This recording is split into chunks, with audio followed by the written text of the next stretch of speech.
Is it more important for an attorney to have the money or the talent to litigate and win a case?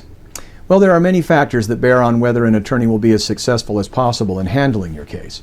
You ask about money and talent, so I will address those factors. An attorney obviously needs the talent and skill to handle the case successfully, or he or she can't, handle the case successfully.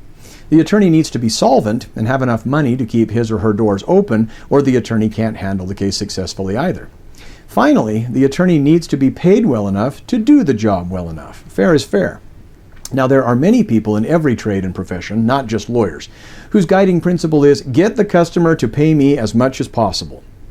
Those kinds of people, and lawyers, are to be avoided, not only because they don't provide value for the money, but because if they have that kind of predatory, self-interested attitude toward you and your needs, they likely don't have enough intellectual and moral or emotional bandwidth to give your case the attention and work it truly deserves. Which means that kind of lawyer does not have what it takes to handle your case successfully, because your success isn't really that kind of attorney's goal. I'm an attorney. I've also been a client.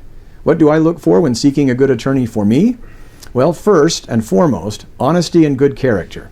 Yes, there are some honest attorneys of good character out there. Yes, they are hard to find, but worth finding, given that being honest is, in my book, the most important trait a lawyer must have. Skill. A very close second to honesty and good character is skill. No, that's not quite right, actually. A successful attorney must be as skilled as she is honest and of good character.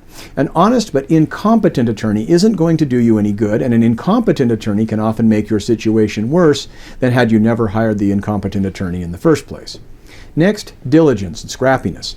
A successful attorney has to be willing to do the work needed. He or she needs to be willing to do the hard things and stay vigilant. This does not mean your attorney is your slave or that your attorney must sacrifice his or her mental and physical health for you, but it does mean your attorney can't be lazy. Next, resourceful and creative, able to improvise when necessary. Litigation will throw you curveballs. Your attorney must be able not merely to roll with the punches, but to anticipate as many of them as possible and have the smarts and tools to react to them nimbly and as productively as possible. One who provides an honest day's work for an honest day's pay.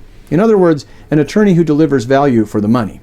It's not always obvious whether your attorney delivers value. Keep your eyes open. Your attorney is not a wizard who can take a sow's ear of a case and turn it into a silk purse, so don't expect such a thing. Value is not synonymous with miracles, and don't expect more from your good attorney than value for the money. Pay the attorney what the attorney is worth, no more, no less. If you try to cheat a good attorney, he or she is too wise to allow that, and such an attorney will quit.